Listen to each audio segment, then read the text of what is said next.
Trey, obviously before the rain delay with Aaron Nola, how did he limit the offense? What was he doing so well? He's pretty funky guy. He's got a weird delivery and really he has three really good pitches to go with it. So, I've been in this division for a while, and I always thought he was tough at bat. So when you don't get a chance to see him very often, he can kind of make it tough on you. And he did that in the first time around. And he's just mixing all his pitches, and he's got good stuff. And then after the rain delay, when you guys got to the bullpen, you were able to attack them offensively. What allowed for your success with your double as well as the single you had tonight? Yeah, just trying to get good pitches to hit, not miss them. I felt like my first two at bats, I got some pitches to hit, fouled them off, and then I got one lucky hit, and my fourth at bat, but my third at bat, I felt like I got a good pitch to hit, and didn't miss it. So that's what it comes down to. And I felt like when we got to the bullpen, we just didn't miss our pitches, and Corey got us going with that homer, and we just kept rolling from there. And speed obviously is a key element of your game. How did you stay warm through the rain delay so that way you could come back out and honestly run the bases, just continue to do it so well? Yeah, just try to get off my feet during rain delay and not stay in my cleats as much as I can, and then kind of go through my warm up again like I do prior to the start of a game. I try to go through that again just to make sure that I'm ready to go whenever it may be, because baseball, you do a lot of standing up, sitting down, standing up, sitting down. You don't know when you're going to need to sprint, so you just got to stay active. Hey, Trey, as much as you hate to lose Max in a game like this, was there some relief with the way Nola was throwing to get him out of the game as well? Yeah, I felt like both teams had to deal with having a good starter come out early. They both were dealing and kind of having their way with the lineup, and then it came down to just bullpen matchups basically, and who can get some runs against the bullpen. So I think we had to get at bats after the rain delay, and that's the difference. I'm sure you've seen your share of rain delays over the years. You ever seen something this fast and furious come from above? Yeah, I was laughing. The guys in here are really mad about the rain, and I've played in it a long time, and I'm used to it. And I was kind of giving them a hard time that they were complaining that they didn't have this out on the West Coast, and I'm saying this is normal. So we were going back and forth, but we kept it locked in, and I think it's good we got a chance to finish the game and not have to play 2 games tomorrow.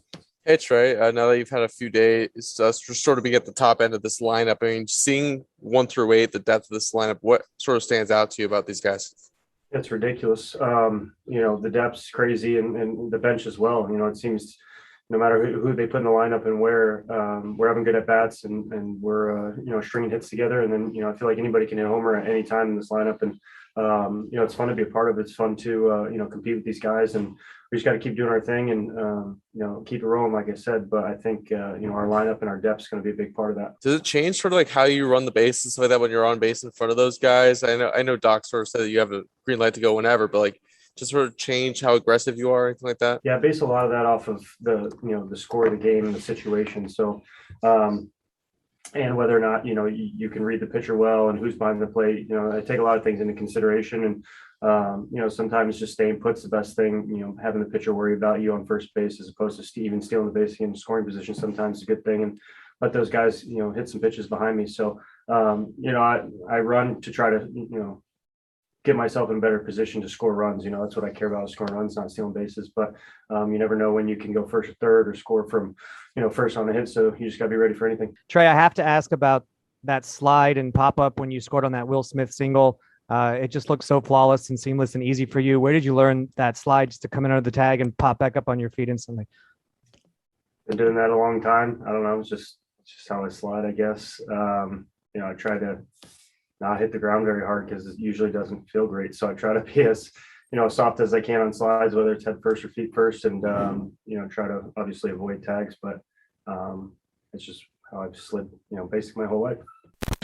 Hey, Dave, Max's outing was shortened due to the rain delay, of course. What were your takeaways from his outing now, and how did he limit the Phillies offense? I thought it was good while it lasted. It was going to be a fun one as far as watching, seeing what Max had, what he was bringing, and what Nola was bringing. It was going to be a pitcher's duel. You see it. The pace was good, but obviously after that rain delay, both guys, both managers, we felt that obviously you're not going to run your starter back out there to put them in harm's way. So certainly good always to have Max out there. He'll be making the start on Sunday in New York. But after that, so Max was good. Max was Max. I got to credit Vesia to get us out of that inning and Brule to come in. It was nice to see Knebel back. And so the guys in the pen did a fantastic job. And then also to even get a look at Connor Green. So across the board, really good. Offensively, Corey with the big homer to start that. I don't know if it was the fifth inning, the top of the fifth. And then so we tacked on after that. And with the offense, I know you mentioned Corey Seager's home run, but how did you see the offense really kind of just come to life after that rain delay?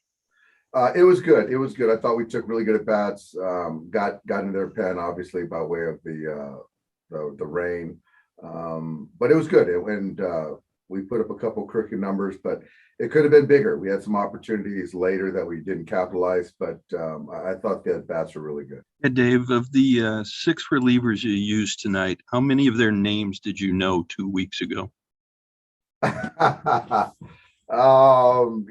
So I would say if 50% is the line, I probably would have taken the under on that. So the most important thing is I do know them now, but I'm still kind of learning these guys. But I'm happy to have them. They've been great for us, and just kind of with what we're going through, it's just crazy. And kind of talking about the guys that are on the injured list, on our roster, all this kind of stuff. It's crazy, but it creates opportunities for guys, and guys are stepping up. And what does tonight do for your plans for pitching Thursday? Obviously, Mitchell White's here on the taxi, and he's going to take a lot of the bulk of Thursday, whether he starts or we have an opener. But we have a guy that we know can throw 80, 90 pitches, which is great. So looking at David, who's built up, Mitchell, who's built up, we're in a good spot. And what have you thought of Corey Seager offensively since he got back? He's still Corey's a very mechanic-driven guy. And I think he's still working through some things. I thought tonight to see him go to left field, dead left field and homer, I thought that was a good sign. The ball to right center, I thought was another good sign. The bullet, in that first inning or second inning, whatever it was, another good sign. So he's a guy that you just know Corey's going to hit, and defensively, the way he's moving around, really good. I was going to ask, how much more confident do you feel out there over the last, kind of couple weeks in this most recent stint back up with the team? Yeah, I mean, I feel really confident. You know what I mean? I know I put in the hard work, and obviously we see it when the time comes. But I mean, going down to AAA, got to clear my head. And, obviously coming back up, I was able to just kind of bring what I was doing in AAA, and then, it carried over to big leagues now. So what were the biggest changes you made down there? I mean, is it just as simple as kind of finding your command, or is there something, more, technical? Not really technical. It was a lot of the stuff that we had gone over in spring training. I just needed some time to get comfortable with it, basically. Nothing stood out. I think just clearing my head and kind of just building on good inning after good inning after good inning helps, you know what I mean? And yeah, nothing super crazy. Just kind of building confidence one inning at a time. Alex, just wondering, was it harder earlier in the season when maybe you weren't getting the results to, see that ability to sort of build on your success, or was it harder just when you weren't getting the results? I guess I was getting actually really good results. It was just that bad, just the timing kind of wasn't there, because during my outings there were specific things that I was working on, and I could see it slowly but surely starting to come together.